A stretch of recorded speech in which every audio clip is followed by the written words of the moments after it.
Hello जी बच्चों, क्या हाल चाल, कैसे हो आप सब।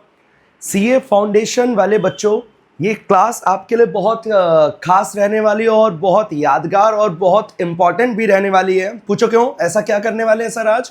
बच्चों, हम यूनिट 1 रिवाइज करेंगे। यूनिट 1 हमारे एक बहुत इंपॉर्टेंट चैप्टर जिसका नाम है इंडियन कॉन्ट्रैक्ट एक्ट, उसकी यूनिट 1 को विद क्वेश्चन आंसर्स आज रिवाइज करने जा रहे हैं। डन।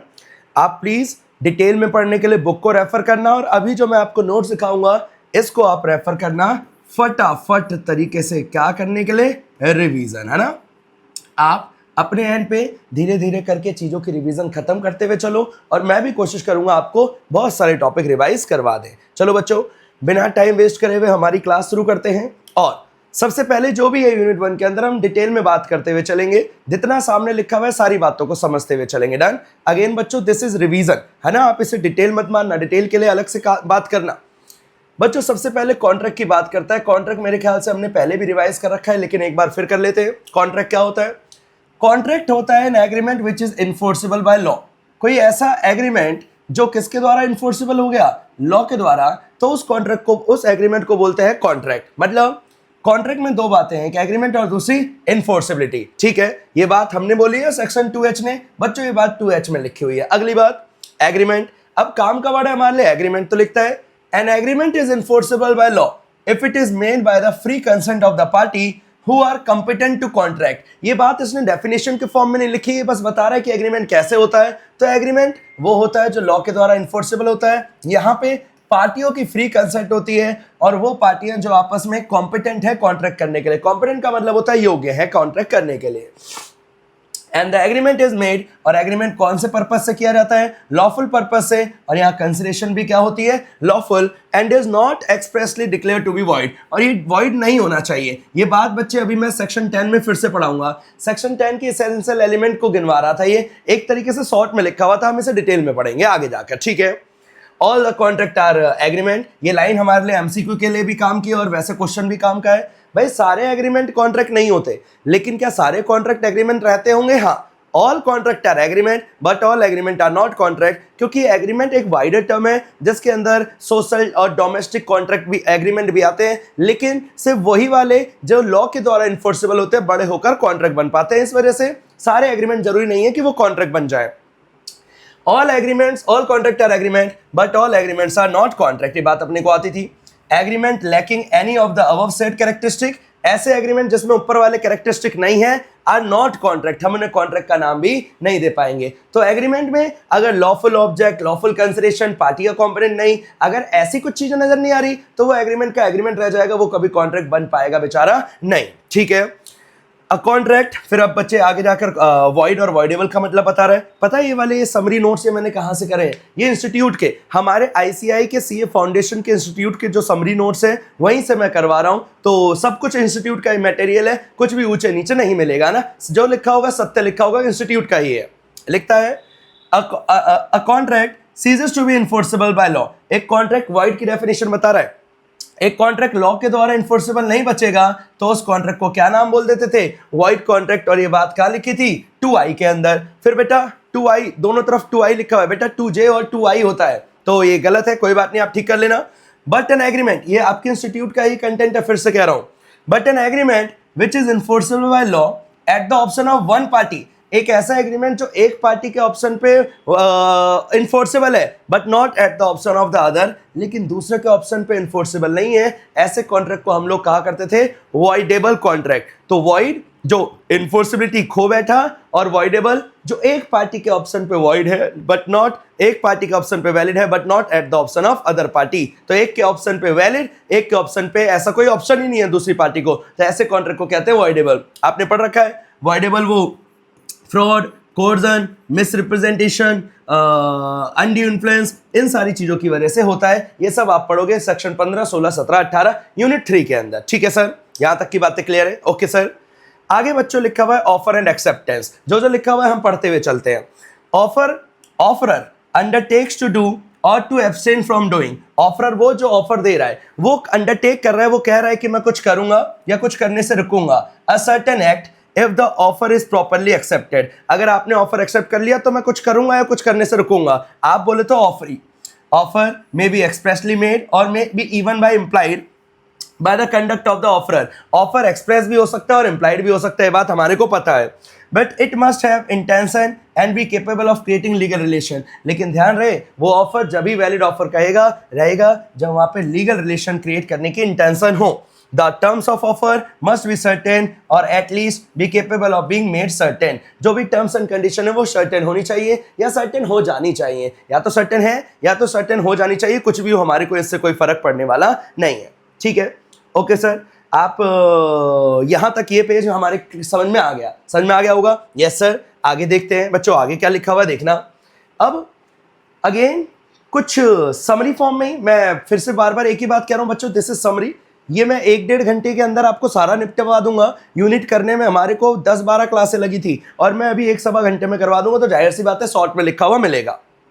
अब पढ़ना, acceptance of an offer must B absolute. भाई एक्सेप्टेंस एब्सोल्यूट होनी चाहिए, एक्सेप्टेंस के लीगल रूल्स में पढ़ा था।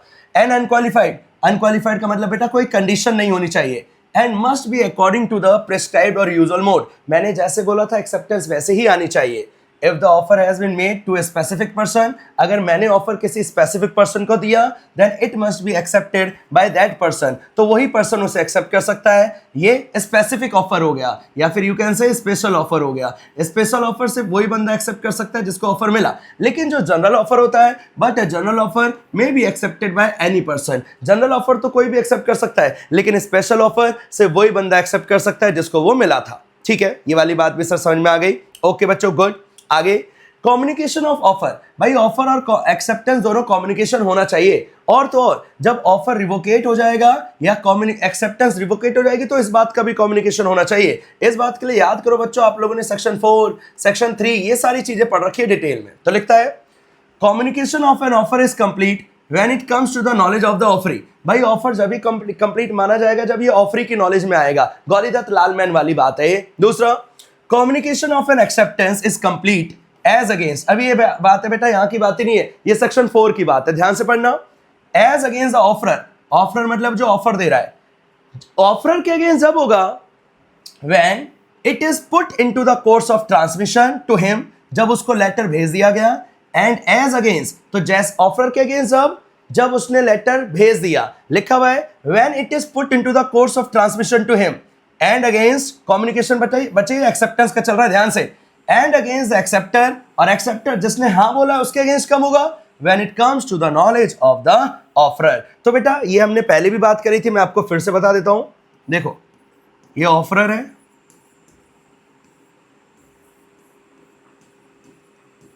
और ये ऑफरी है, जो कि कौन बनने को रेडी हो रहा है? एक्सेप्टर।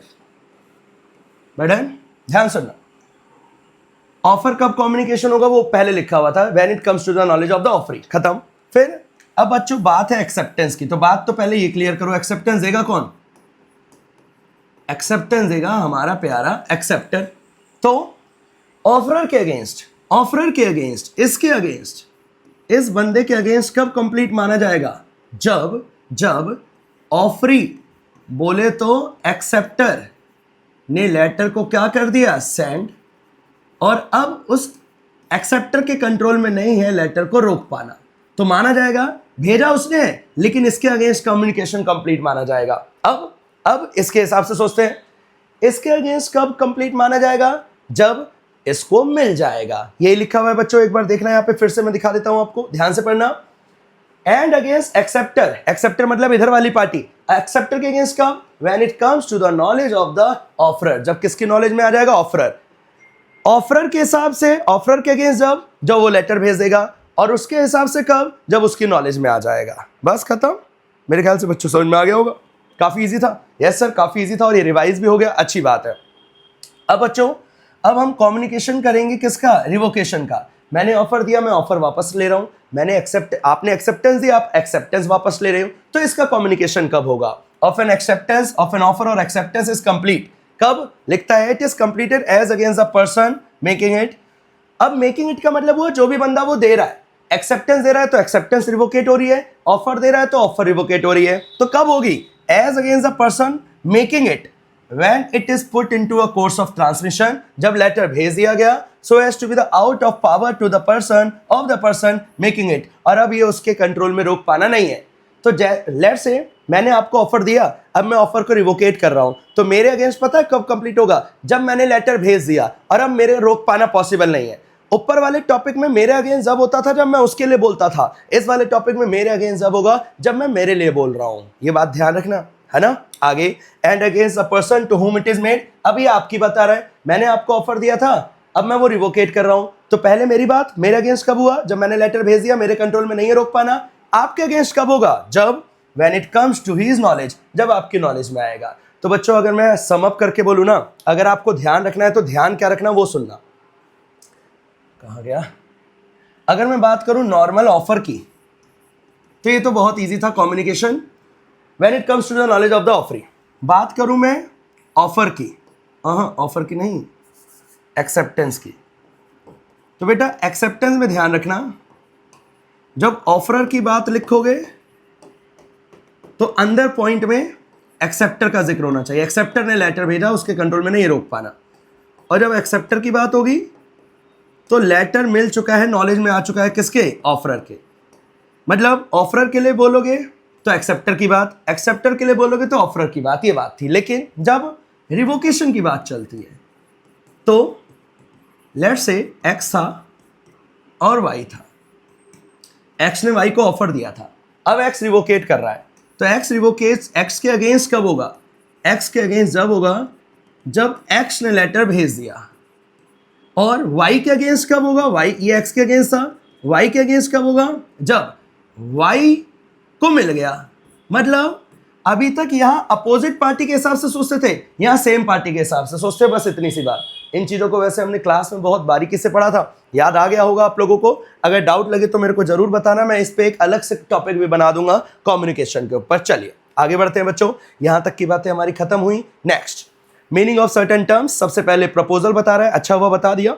लिखता है प्रपोजल, प्रपोजल बोले तो बच्चों ऑफर। सेक्शन क्या है इसका? 2A, when one person signifies to another, जब एक इंसान दूसरे बंदे को दिखा रहा है, दर्शा रहा है अपनी विलिंगनेस टू डू, कि कुछ करेगा, या एब्सटेन फ्रॉम डूइंग, या कुछ करने से रुकेंगे, विद अ व्यू, जिसमें मेरा मकसद है, ऑफर देने वाले का मकसद है, to obtain the assent of the either, मैं सामने वाली पार्टी की असेंट लेना चाहता हूं, सहमति लेना चाहता हूं, कुछ करने को लेकर या कुछ करने से रुकने को लेकर। बेटा एब्सिस्टेंस का मतलब होता है रुकना, कुछ करने को लेकर करना या कुछ करने से रुकने को लेकर मैं आपकी क्या लेना चाहता हूं? असेंट। ये इंटेंशन होनी चाहिए ऑफर देने वाले की। अगर असेंट लेने की इंटेंशन नहीं है फिर वो ऑफर नहीं कहलाएगा।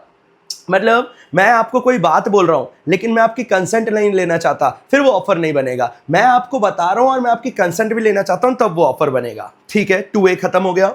He said to make a proposal, तो जैसे ही मैंने ऐसा कोई काम करा, मैंने विलिंगनेस दिखाई कुछ करने की या कुछ ना करने की, और मैं आपकी असेंट भी लेना चाहता हूं, तो बोला जाएगा कि मैंने आपको प्रपोजल दे दिया, ऑफर दे दिया। ठीक है सर, आगे बताइए। आगे है बच्चों प्रॉमिस। तो देखना प्रॉमिस में क्या लिखता है? When the person, to be, ध्यान रखना बच्चों, इंपॉर्टेंट है, to be, when the person to whom the proposal is made, वो बंदा जिसको प्रपोजल दिया गया, बोले तो आप, मैंने आपको ऑफर दिया, आप आपके नजरिए से सोच रहा है, जिस बंदे को प्रपोजल मिला उसने सिग्निफाई कर दी अपनी असेंट उस चीज को लेकर, तो बोला जाएगा प्रपोजल क्या हो गया? एक्सेप्टेड। और एक बार प्रपोजल क्या हो जाता है? एक्सेप्टेड, तो वो क्या बन जाता है? प्रॉमिस। ये सब याद आ गया होगा। यही तो रिवीजन है, याद ही तो आना है, जो जो पढ़ा है वो सब याद आ जाए। ठीक है बच्चों, एग्रीमेंट 2E आपने पहले पढ़ रखा है, पहले मतलब लास्ट क्लास में रिवाइज करा था। Every promise and every set of promises, एक वादा या वादों का गुच्छा। Every promise and every set of promises forming consideration for each other, जहां हर हर हर एग्रीमेंट में, हर प्रॉमिस में कंसिडरेशन, लेन देन की बात चल रही है। तो कुल मिलाकर what is promise, what is agreement? Agreement is promise plus consideration. अगर एक वादा है, चाहे बहुत सारे वादे हैं, और हर वादे में कंसिडरेशन का तड़का लगा हुआ है, तो उसी को बोलेंगे हम क्या? Agreement. Done? Yes sir, okay, clear. इसके बाद बच्चों कॉन्ट्रैक्ट 2H, ये तो होना ही होना था। An agreement enforceable by law, एक ऐसा एग्रीमेंट जो लॉ के द्वारा इन्फोर्सेबल होता है, उसे क्या बोलते हैं? कॉन्ट्रैक्ट। यहाँ तक की सारी बातें क्लियर? Yes sir, clear. ये क्या एक्सेप्टेंस वाला पॉइंट, कम्युनिकेशन वाला पॉइंट ध्यान से करके जाना। चलो आगे भी कुछ वर्ड्स लिखे हुए, फटाफट देखते हैं बच्चों। सबसे पहले लिखा हुआ है प्रोमिसर एंड प्रोमिसी। ऐसा बहुत ज़्यादा काम का नहीं है, फिर भी एक बार पढ़ लेते हैं, बहुत ज़्यादा काम का नहीं है। 2C बिल्कुल भी काम का नहीं है। When the proposal is accepted, then the person making the proposal, जो बंदा प्रपोजल दे रहा था वो प्रोमिसर बन जाएगा, और जो बंदा प्रपोजल एक्सेप्ट कर रहा था वो प्रोमिसी बन जाएगा। जो ऑफरर था, जो ऑफर दे रहा था वो प्रोमिसर बन जाएगा, और जिसको ऑफर मिल रहा था, जिसने हाँ बोला था, एक्सेप्टर, वो प्रोमिसी बन जाएगा। ठीक है, कंसिडरेशन बेटा बहुत काम की है, यूनिट 2 पूरी की पूरी इसी पे टिकी हुई है, हम उसे भी रिवाइज करेंगे। When at the desire of the promiser, जब प्रोमिसर की इच्छा पे द प्रोमिसी ने कुछ करा या कुछ करने से रुका, कुछ कर रहा है या कुछ करने से रुका हुआ है, प्रॉमिस करा कुछ करेगा या कुछ करने से रुकेगा, पास्ट, प्रेजेंट और फ्यूचर, मतलब कंसिडरेशन में भी पास्ट, प्रेजेंट और फ्यूचर ऐसे ही है, यही है। प्रोमिसी ने कुछ कर दिया या कुछ करने से रुक गया, प्रोमिसी कुछ कर रहा है या कुछ करने से रुका हुआ है, प्रोमिसी कुछ करेगा या कुछ करने से रुकेगा। सच एक्ट, तो ऐसा करना या ऐसा करने से रुकना, इसी को बोला गया क्या, इसी को बोला गया कंसिडरेशन। तो कुछ करना और कुछ ना करना इज नोन एज कंसिडरेशन। वैसे कंसिडरेशन के लिए आपने मीसा वर्सेस करी वाली केस स्टडी भी ध्यान रखनी है, यूनिट 2 में हम उसे रिवाइज करेंगे। Okay sir. अब वॉइड एग्रीमेंट क्या होता है बच्चों? वॉइड वो होता है जो कि लॉ के द्वारा इन्फोर्सेबल नहीं बचा। ठीक है, आओ देख लेते हैं एक बार, फिर से बोल रहा हूं मैं, वॉइड एग्रीमेंट लिखा हुआ है, एग्रीमेंट इसलिए जी लिखा हुआ है, डन ना, वॉइड एग्रीमेंट, कॉन्ट्रैक्ट नहीं लिखा हुआ। An agreement not enforceable by law is said to be void, एक ऐसा एग्रीमेंट जो इन्फोर्सेबल नहीं होता वो वॉइड हो जाता है। अ void agreement is not enforceable from the very beginning, ये शुरुआत से ही वॉइड होता है, इस वजह से इसे बोला जाता है वॉइड एब इनिशियो, इनिशियो का मतलब हुआ बिगिनिंग से। इसके अलावा वॉइडेबल कॉन्ट्रैक्ट बच्चे 2I, ये क्या होता है, और फिर वॉइड कॉन्ट्रैक्ट, देख रहे हो वॉइड एग्रीमेंट अलग है और वॉइड कॉन्ट्रैक्ट अलग है, हमने ये ज्यादा पढ़ा हुआ है। वॉइडेबल कॉन्ट्रैक्ट क्या होता है? Agreement is voidable contract if it is enforceable by law at the option of one और मोर पार्टी, अभी पढ़ा था, एक पार्टी के ऑप्शन पे वॉइडेबल है और एक पार्टी के ऑप्शन पे नहीं है, तो ऐसे कॉन्ट्रैक्ट को बोलते हैं voidable contract. It is not enforceable by law at the option of the other, other के ऑप्शन, एक पार्टी के ऑप्शन पे है, एक पार्टी के ऑप्शन पे नहीं है, तो बोला जाएगा वॉइडेबल 2I। फिर बेटा void 2J, a contract which ceases to be enforceable, एक ऐसा कॉन्ट्रैक्ट, यहां लिखा था एग्रीमेंट, यहां लिखा है कॉन्ट्रैक्ट, एक ऐसा contract which is ceases to be enforceable, अब वो लॉ के द्वारा इन्फोर्सेबल नहीं बचा तो वो वॉइड हो जाएगा, जैसे ही वो इन्फोर्सेबल नहीं बचा। तो वॉइड एग्रीमेंट लगा मतलब शुरुआत से ही अनइन्फोर्सेबल, लेकिन वॉइड कॉन्ट्रैक्ट बाद में जाकर अनइन्फोर्सेबल हुआ, जिसकी वजह से उसको हमने नाम बोल दिया वॉइड कॉन्ट्रैक्ट। डन है, यहां तक की बात है? यस सर, ये ना बहुत अच्छे तरीके से समरी बना रखी है, इसलिए हम इसको रेफर कर रहे हैं, एक एक करके सारे वर्ड, सारी चीज़ों को जो भी इंपॉर्टेंट है इनके हिसाब से वो सारी चीज़ों को समझाते हुए चलेंगे। चलो आगे देखना बच्चों, हमने क्या क्या पढ़ा उसी को समराइज कर रखा है। हमने प्रॉमिस पढ़ा, एग्रीमेंट पढ़ा, कॉन्ट्रैक्ट पढ़ा, तीनों का शॉर्ट में लिखा हुआ है, तीनों हमारे को अच्छे से आता है। एग्रीमेंट में सोशल भी आ सकता है, लीगल भी आ सकता है, लेकिन हमारे को सोशल वाला किसी काम का नहीं है, क्योंकि हमारे को लीगल वाला देखना होता है, क्योंकि लीगल वाला ही कॉन्ट्रैक्ट बनता है। जी सर, यहाँ तक डन है? ओके बच्चों, डन, गुड। आगे क्या लिखा हुआ है देखना, essentials of a valid contract, ये तो सबसे ज़्यादा डिटेल में पढ़ा था और बहुत ईजी भी है, आओ फटाफट खत्म करते हैं। सबसे पहले बच्चों ऑफर एंड ये वो है जो सेक्शन 10 के अंदर है। ऑफर होना चाहिए, एक्सेप्टेंस, कुल मिलाकर आप कह सकते हो एग्रीमेंट होना चाहिए, 2E 2A 2B का जिक्र कर सकते हो, फ्री कंसेंट होना चाहिए। पहले बताओगे बच्चों फ्री क्या होता है? फ्री जब होता है जब, फ्री मतलब मुफ्त नहीं, फ्री का मतलब जब किसी के दबाव में कंसेंट नहीं आया, विदाउट एनी दबाव, है ना, किसी के दबाव में नहीं आया, कंसेंसस एट आइडम हो गया, consensus ad idem, meeting of minds हो गया, तो ये देखना। फिर फ्री जब होता है जब, ये तो हुआ था कंसेंट, अभी मैंने कंसेंट बताया था। फ्री जब होता है जब ये coercion, fraud, misrepresentation, undue influence इन सबसे ना हो, इन सबसे नहीं होगा तो बोलेंगे फ्री कंसेंट। कंसेंट मतलब consensus idem, meeting of minds, ये होना चाहिए। और फ्री जब होता है जब किसी के दबाव वगैरह में ना हो। ठीक है, capacity of the party, again बच्चों 3 हिसाब से पढ़ते हैं। कैपेसिटी में पहली बात माइनर नहीं होना चाहिए, दूसरा साउंड माइंड का होना चाहिए, मतलब अनसाउंड नहीं होना चाहिए, और तीसरा डिस्क्वालीफाइड बाय लॉ नहीं होना चाहिए। Like disqualified by law again unit 3 के अंदर आप डिटेल में पढ़ोगे, इंसॉल्वेंट लोग हो गए या फिर कन्विक्टेड लोग हो गए, ये लोग डिस्क्वालीफाइड हो जाते हैं, कॉन्ट्रैक्ट नहीं कर सकते। ठीक है भाई, लॉफुल कंसिडरेशन 2D होना चाहिए, कंसिडरेशन इन्वॉल्व होनी चाहिए, ऑब्जेक्ट भी लॉफुल होना चाहिए, अनलॉफुल वाले शुरुआत से इलीगल हो जाते हैं, और ऐसे होने चाहिए जो लॉ के द्वारा डिक्लेयर्ड नहीं होने चाहिए, वॉइड। आप पढ़ोगे यूनिट 5-6 के अंदर कुछ एग्रीमेंट ऐसे होते हैं जो लॉ के द्वारा डिक्लेयर होते हैं void, like agreement in restraint of trade, agreement in restraint of legal proceedings, agreement in respect of marriage, ऐसे करके कुछ एग्रीमेंट होते हैं जो लॉ के द्वारा ही क्या बता दिए गए हैं, वॉइड, तो ये नहीं होने चाहिए। इसके अलावा बाकी बिजनेस करो, बाकी काम करो, वो सब वैलिड माना जाएगा। ठीक है, इसके अलावा बच्चों कुछ अदर पॉइंट भी हैं। कम से कम 2 पार्टी होने चाहिए। इसमें वो सेल्स टैक्स ऑफिसर वाला या केस स्टडी ध्यान रखना, पार्टनरशिप और पार्टनर्स अलग अलग नहीं होते, सेम होते हैं, तो वो 2 पार्टी वाली केस स्टडी ध्यान रखना। Intention to create legal relation, भाई लीगल रिलेशनशिप क्रिएट करने की इंटेंशन होनी चाहिए, अदरवाइज कॉन्ट्रैक्ट नहीं बनेगा। लीगल फॉर्मेलिटीज, बेटा किसी किसी केस में कुछ लीगल फॉर्मेलिटीज निभानी पड़ती हैं, लाइक प्रॉपर्टी को खरीदने बेचने पे रजिस्ट्री करवानी होती है, और मोटर व्हीकल को खरीदने बेचने पे उसकी रजिस्ट्रेशन सर्टिफिकेट आरसी करवानी होती है। तो ये कह रहा है कुछ किसी के केस में फॉर्मेलिटीज पूरी करना भी जरूरी होता है, करोगे तभी वैलिड कॉन्ट्रैक्ट बनेगा। इसके अलावा मीनिंग सर्टेन होना चाहिए। ऑयल बेच रहे हैं तो कौन सा ऑयल, ये वाला एग्जांपल हमने 100 बार देखा था। ऑयल बेच रहे हैं तो कौन सा ऑयल, ये क्लियर होना चाहिए, अदरवाइज क्लियर नहीं है तो कॉन्ट्रैक्ट इनवैलिड हो जाएगा। और इसके अलावा पॉसिबिलिटी के लायक होना चाहिए। मैं आपके लिए चांद तारे तोड़ के ले आऊं, ऐसा कोई एग्रीमेंट हो रहा है तो, ऐसा कोई कॉन्ट्रैक्ट हो रहा है तो वो वैलिड कॉन्ट्रैक्ट नहीं होगा, क्योंकि कॉन्ट्रैक्ट ऐसा होना चाहिए जो कि पॉसिबिलिटी होनी चाहिए परफॉर्मेंस के लायक। डन, याद आया बच्चों, ये हमने डिटेल में पढ़े थे। Yes sir. फिर उसके बाद क्लासिफिकेशन ऑफ कॉन्ट्रैक्ट देखना बच्चों। Contract on the basis of अलग अलग बेसिस है, बहुत ईजी है, पेपर में बन सकता है इसमें से भी। आओ फटाफट करते हैं। बर्ड आई व्यू, एक ही पेज पे सारी चीजें नजर आ जाएंगी। सबसे पहले on the basis of validity, valid contract वो जिसमें सेक्शन 10 के सारे एसेंशियल एलिमेंट है। फिर वॉइड कॉन्ट्रैक्ट अभी पढ़ा था बच्चे, जो लॉ के द्वारा इन्फोर्सेबल नहीं बचा। वॉइडेबल कॉन्ट्रैक्ट 2I, जो जब होता है जब किसी एक पार्टी के ऑप्शन पे valid but not at the option of other party, एक पार्टी के पास अधिकार है, एक पार्टी के पास अधिकार नहीं है, तो वॉइडेबल।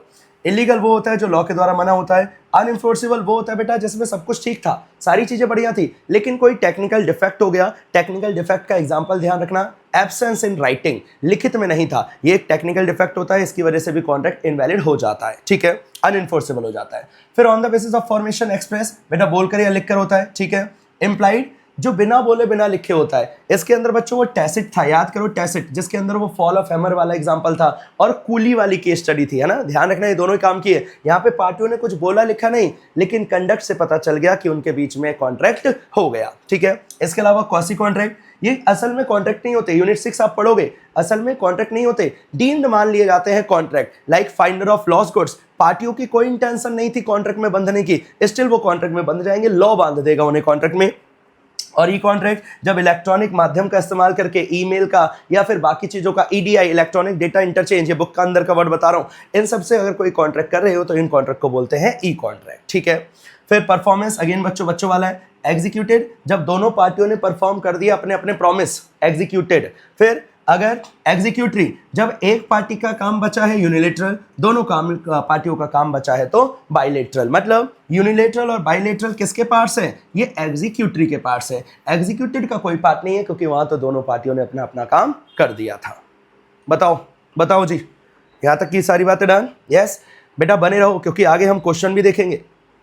देखना, ऑफर की बातें बता रहे हैं, ऑफर के हमने काफी सारे एसेंशियल एलिमेंट पढ़े थे, जिसमें ऑफर, इनविटेशन टू ऑफर और ऑफर के बीच का डिफरेंस प्लीज ध्यान में रख के जाना, याद करके जाना अच्छे से। प्रपोजल और ऑफर बेटा 2A हमने थोड़ी देर पहले भी देखा था, जब एक इंसान दूसरे इंसान को दिखाता है अपनी विलिंगनेस कुछ करने की और कुछ ना करने की, और उसकी इच्छा होती है कि वो सामने वाली पार्टी की क्या ऑब्टेन कर सके, असेंट, तो ऐसा वो जो काम कर रहा है तो बोला जाएगा उसने ऑफर दे दिया। ठीक है, क्लासिफिकेशन ऑफ ऑफर बेटा जब जनरल पब्लिक एट लार्ज को ऑफर जाता है, पूरे वर्ल्ड को जाता है तो जनरल ऑफर, कुछ डेफिनेट लोगों को जाता है तो स्पेशल ऑफर। क्रॉस ऑफर जब दो पार्टियों को एक दूसरे के ऑफर में के बारे में पता नहीं है और वो दोनों एक दूसरे को ऑफर एक्सचेंज कर रही हैं। जब मैंने आपको कुछ ऑफर दिया, आपको नहीं पता था, और आपने भी मुझे एक ऑफर का लेटर भेज रखा है, हम दोनों ने सेम चीज को लेकर एक दूसरे को ऑफर दे दिया, लेकिन एक दूसरे को अभी के बारे में अभी हमारे को पता नहीं था, इसे बोलते हैं cross offer. When two party make identical offer to each other, इसे एक्सेप्टेंस नहीं मानते, ध्यान रखना, इसे एक्सेप्टेंस नहीं मानते, इसके अंदर का पॉइंट है। काउंटर ऑफर जब मैंने आपको ऑफर दिया और आपने मेरे सामने ऑफर को तोड़ मरोड़ के मेरे सामने ऑफर रख दिया, तो इस ऑफर को नाम दिया जाता है कौन सा ऑफर, काउंटर ऑफर। और इसके अलावा बेटा स्टैंडिंग ऑफर, इसे ओपन ऑफर भी कहते हैं, जो एक पर्टिकुलर पीरियड ऑफ टाइम के लिए खुला रहता है, ऐसे ऑफर को कहते हैं हम स्टैंडिंग ऑफर। बताओ बच्चों, डन? एक बार फटाफट इस पर नजर मारो।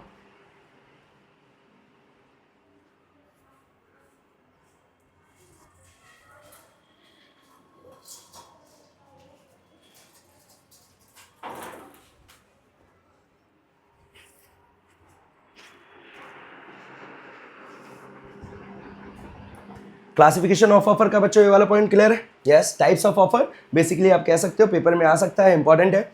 इसके अलावा बच्चों valid offer, essentials of a valid offer, बहुत सारे एसेंशियल एलिमेंट थे। Offer must be communicated, general हो सकता है, एक्सप्रेस हो सकता है, इम्प्लाइड हो सकता है, अनकंडीशनल होना चाहिए, इस तरीके से कंडीशनल हो सकता है, ये सारी चीजें हमने पढ़ी थी। ऑफर का पहले essential element, it must be with the intention to create legal relationship, legal relationship create करने लायक होना चाहिए। टर्म्स और कंडीशन ऐसी होनी चाहिए जो सर्टेन होनी चाहिए, डेफिनेट होनी चाहिए, अनएम्बिगुअस होनी चाहिए, मतलब कंफ्यूजन ना हो। अगला, offer must be communicated to the offeree, Gauri Datt Lalman वाली case study. Must be made with a view to obtain, मैंने ऑफर ऐसे दिया हो कि सामने वाले की क्या लेना चाहता हूँ, कंसेंट। इसके अलावा ऑफर कंडीशनल हो सकता है, ध्यान रहे ऑफर में आप कंडीशन लगा सकते हो, एडवांस पेमेंट करियो, ये करियो, वो करियो, ऐसे कंडीशन लगाए जा सकते हैं। इसके अलावा offer must not contain a term, offer में ऐसी बात नहीं होनी चाहिए जिसके पूरा ना करने से क्या बन जाए, एक्सेप्टेंस। ऑफर में कोई ऐसी टर्म्स एंड कंडीशन मत डालना जिसको अगर by chance party accept condition को फुलफिल ना कर पाए तो एक्सेप्टेंस बन जाए, ऐसी कोई बेतुकी सी कंडीशन मत लिखना। इसके अलावा ऑफर जनरल हो सकता है, स्पेसिफिक हो सकता है, एक्सप्रेस हो सकता है, इम्प्लाइड हो सकता है, और ऑफर डिफरेंट होता है किससे, इन्विटेशन टू ऑफर से। बेटा इन्विटेशन टू ऑफर एक्सेप्ट करोगे तो ऑफर बनेगा, ऑफर एक्सेप्ट करोगे तो प्रॉमिस बन जाएगा, है ना, ध्यान रखना। तो हमारे लिए कॉन्ट्रैक्ट में बनने के लिए ऑफर काम का है, क्या इन्विटेशन टू ऑफर एक्सेप्ट हो जाने से कॉन्ट्रैक्ट बन जाता है? नहीं। इसके ऊपर एक बहुत अच्छा क्वेश्चन है और आपने शायद ये कर भी रखा होगा कि वो दुकान में जाता है और पसंद कर लेता है, तो भाई पसंद कर लेने से कुछ नहीं हुआ, वो इन्विटेशन टू ऑफर, दुकानों पे सामान डिस्प्ले करना एक इन्विटेशन टू ऑफर होता है, उसे आप एक्सेप्ट कर भी लोगे तब भी कॉन्ट्रैक्ट बनने वाला नहीं है। Okay sir. फिर इसके बाद बच्चों एक्सेप्टेंस की बात है। एक्सेप्टेंस आपने पढ़ रखा है, टू बी अभी डेफिनेशन पढ़ी थी थोड़ी देर पहले, अब उसके कुछ लीगल रूल्स हैं। Acceptance can only be given by the person to whom offer is made, भाई एक्सेप्टेंस वही दे सकता है जिसको ऑफर दिया गया हो। बोल्टन जोन्स की केस स्टडी थी, इसके अंदर जिसको ऑफर दिया गया वही एक्सेप्ट कर सकता है। जो एक्सेप्टेंस है वो एब्सोल्यूट होनी चाहिए, एब्सोल्यूट मतलब विदाउट एनी कंडीशन, कोई ना नुकुर नहीं होना चाहिए, तभी वो वैलिड एक्सेप्टेंस बनेगा। इसके अलावा भाई आपने एक्सेप्टेंस हाँ लिख दिया और अपने ही ड्रॉअर में रख दिया, ऐसा नहीं, एक्सेप्टेंस भी क्या होनी चाहिए, कम्युनिकेट, और कम्युनिकेशन कैसे होता है सेक्शन 4 आपने पढ़ लिया। इसके अलावा must be in the prescribe mode, acceptance का मोड वही होना चाहिए जो हमने प्रेस्क्राइब कर दिया। मैंने बोला था लेटर लिखना है तो लेटर ही लिखना पड़ेगा, अगर कोई और तरीका लिखा तो invalid acceptance. Mayor silence is not acceptance, इस पॉइंट को तो बेटा रट के जाना, इस पॉइंट को, इस सिर्फ एक लाइन को नहीं, पूरा डिटेल में, क्या चुप रहना एक्सेप्टेंस कहलाता है? नहीं जी नहीं, तो mere silence is not acceptance. Or may be by conduct implied acceptance, acceptance express acceptance भी हो सकती है, और कुछ ऐसी गतिविधि कर दी जिससे नजर आ रहा है कि आपको एक्सेप्टेंस है तो ठीक है, एक्सेप्टेंस एक्सप्रेस भी हो सकती है और इम्प्लाइड भी, ठीक है। ये सारे लीगल रूल्स हुए। फिर ये सारे बेटा बुलेट पॉइंट्स है ना, इसके अंदर हमने पढ़ा हुआ है। इसके अलावा communication of offer and acceptance, बेटा अभी पढ़ा था, सेक्शन 4 वाली बातें सेम लिखी हुई हैं, किसके अगेंस्ट क्या होता है वो सब कुछ सेम लिखा हुआ है, तो मैं इसे दोबारा नहीं पढ़ाने जा रहा, आप इसे पढ़ लेना आराम से, ठीक है। ये सेम वही है जो आपने शुरुआत में पढ़ा था आज की क्लास में। अब इसके बाद लिखा हुआ है बेटा रिवोकेशन ऑफ ऑफर, तो कब होता है ऑफर रिवोकेट? तो बेटा एक्सेप्ट होने से पहले, याद करो ऑफर जब भी रिवोकेट हो सकता है जब तक वो एक्सेप्ट ना हुआ हो, एक बार एक्सेप्ट हो गया तो ऑफर को रिवोकेट नहीं कर सकते। इसके अंदर आपने वो एक एग्जाम्पल पढ़ा था, ट्रेन ऑफ गन पाउडर और माचिस की तिल्ली। ट्रेन ऑफ गन पाउडर एक ऑफर है, अगर उसमें माचिस की तिल्ली बोले तो एक्सेप्टेंस लग गई तो वो एक्सप्लोड होगा, मतलब वो कॉन्ट्रैक्ट बनेगा, कोई माई का लाल उसे रोक नहीं सकता, बस यही है। ऑफर और एक्सेप्टेंस, अगर एक बार ऑफर में एक्सेप्टेंस का तड़का लगा तो भाई तड़का लग चुका, अब कोई कुछ नहीं कर सकता, अब तो अलग नहीं कर सकते, मतलब कॉन्ट्रैक्ट बन के रहेगा। ये लिखा हुआ है, पढ़ना। Proposal before the communication of its acceptance is complete as against the proposal, भाई उसके कम्युनिकेशन होने से पहले वो कॉन्ट्रैक्ट को तोड़ सकता है। आप इसे ऐसे ध्यान रखना कि proposal can be revoked before it is accepted, accept होने से पहले क्या हम उसको रिवोकेट कर सकते हैं? हाँ, सेम फॉर एक्सेप्टेंस। इसके अलावा बच्चों मोड्स ऑफ रिवोकेशन, ये लास्ट टॉपिक हुआ करता था, याद करो, मैंने नोटिस लिखकर भेज दिया, भाई मुझे नहीं रखना, चाहे कोई भी चीज का रिवोकेशन हो, चाहे ऑफर का किसी भी चीज का। बाय लैप्स ऑफ टाइम, जो समय फिक्स करा था वो टाइम खत्म हो गया तो ऑफर खत्म हो जाएगा, modes of revocation of offer लिख लो इसके आगे। तो नोटिस देकर, दूसरा समय डिसाइडेड था, समय खत्म हो गया। तीसरा, जो कंडीशन लगाई थी कंडीशन फुलफिल नहीं करी, तो कंडीशन फुलफिल नहीं करी तो भी ऑफर खत्म हो जाएगा। बाय डेथ और इंसैनिटी, ऑफर देने वाला इंसान मर वरा गया इसकी वजह से, और कोई काउंटर ऑफर चला गया। बेटा काउंटर ऑफर में जो ओरिजिनल ऑफर होता है वो रिवोकेट हो जाता है, ध्यान रखना, केस स्टडी बन सकती है। काउंटर ऑफर में ओरिजिनल ऑफर क्या हो जाता है? रिवोकेट हो जाता है। चलिए आई होप बच्चों ये वाली बात आपको बहुत हद तक याद आ गई होगी, यूनिट 1 याद आ गई होगी। मेरा मेन काम अभी यही था कि आपको यूनिट 1 याद दिला दूँ, मेन पर्पज़ यही था, यूनिट 1 की एक झलक आ जाए आपके सामने। बच्चों 3 क्वेश्चन है, तीनों ही बुक के क्वेश्चन है, तीनों ही पेपर में आने लायक है। मैं जानबूझकर क्वेश्चन आंसर आपको दिखाऊंगा भाई, जरूरी है क्वेश्चन आंसर्स देखना इंस्टीट्यूट के, क्योंकि सेम उठकर पेपर में आ जाते हैं कई बार। तो बच्चों पहला बहुत ईजी है, वैसे तो ये आप खुद भी कर लोगे। शंभू दयाल ने स्टार्टेड करा एक self service system in his shop, अपनी दुकान में सेल्फ सर्विस का बोर्ड लगा दिया।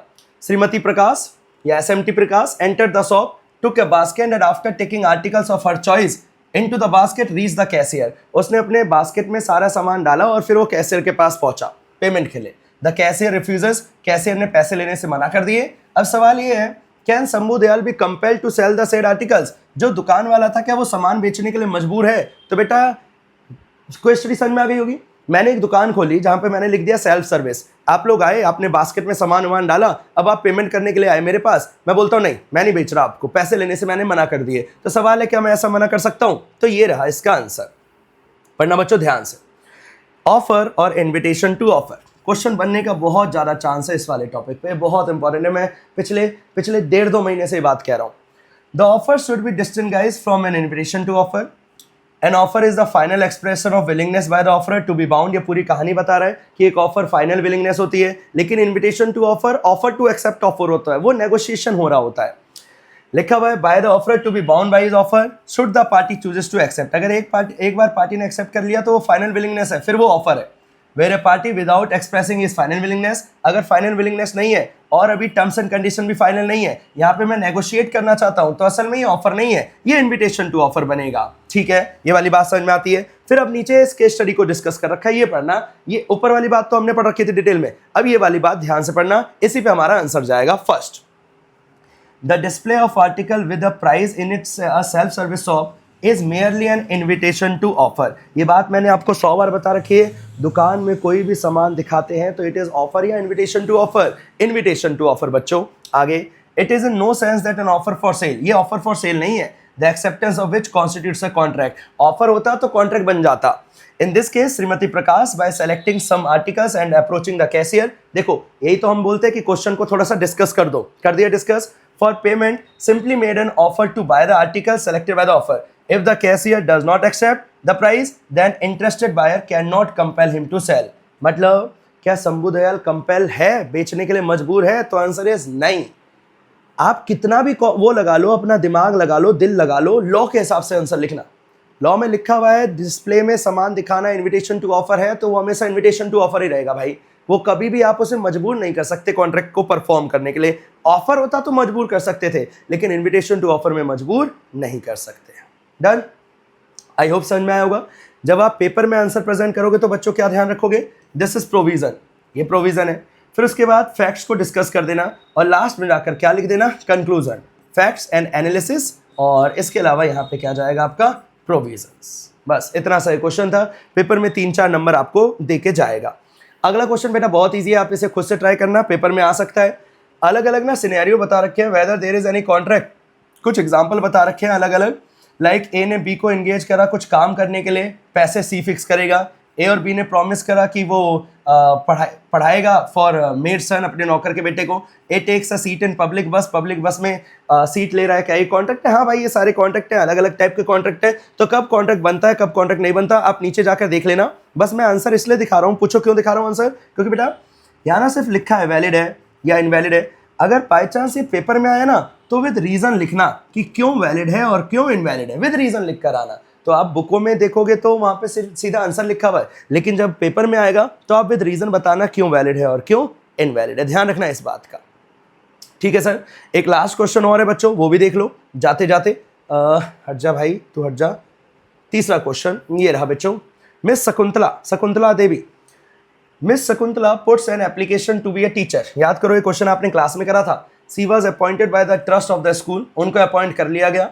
उस स्कूल में काम करने वाली उसकी एक दोस्त ने इन्फॉर्म कर दिया उसको अपॉइंटमेंट के बारे में इनफॉर्मली, ऐसे ही दोस्त थी तो बता दिया, लेकिन शकुंतला को नहीं पता था ये।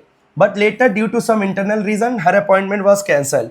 अब एक बात बताओ, क्या शकुंतला केस कर सकती है डैमेजेस के लिए? भाई शकुंतला तुझे बताया तेरी दोस्त ने था, थोड़ी ना स्कूल वालों ने बताया था, स्कूल वाले बताते फिर बात अलग थी, यहाँ पे कम्युनिकेशन का टॉपिक लगा, भाई कम्युनिकेशन हुआ ही नहीं तो शकुंतला को कुछ मिलने वाला नहीं है। तो बच्चों यहाँ पे आंसर काफ़ी छोटा लिखा हुआ है, आप पेपर में थोड़ा सा और लिखना, इसमें कम्युनिकेशन का टॉपिक लगाना, कम्युनिकेशन इंपॉर्टेंट है। नो, मिस शकुंतला बेचारी क्लेम नहीं कर सकती डैमेजेस, क्योंकि सेक्शन 4 कहता है communication of acceptance is completed as against proposer when it is put into the course of transmission to him. भाई put into course of transmission होता तब तो एक्सेप्टेंस माना जाता, यहाँ तो वो अपनी दोस्त से सुनकर आ गई। In the present case school authorities have not put any offer letter, अभी स्कूल के अथॉरिटी ने कोई ऑफर लेटर नहीं दिया।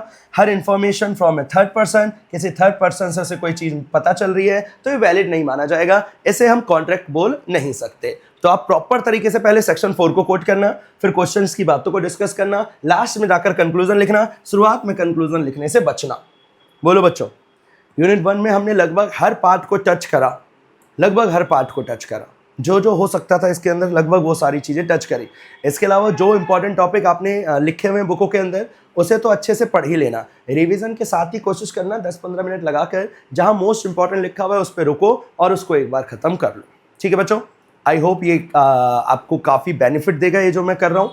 धीरे धीरे करके मैं आपको सारी यूनिट्स ला के रख दूंगा आपके सामने हर चैप्टर की। चलिए अभी बिना टाइम वेस्ट करें आप पढ़ें, अपनी पढ़ाई कंटिन्यू करें, हम दोबारा मिलेंगे एक नई यूनिट के साथ। बाय बाय और टेक केयर।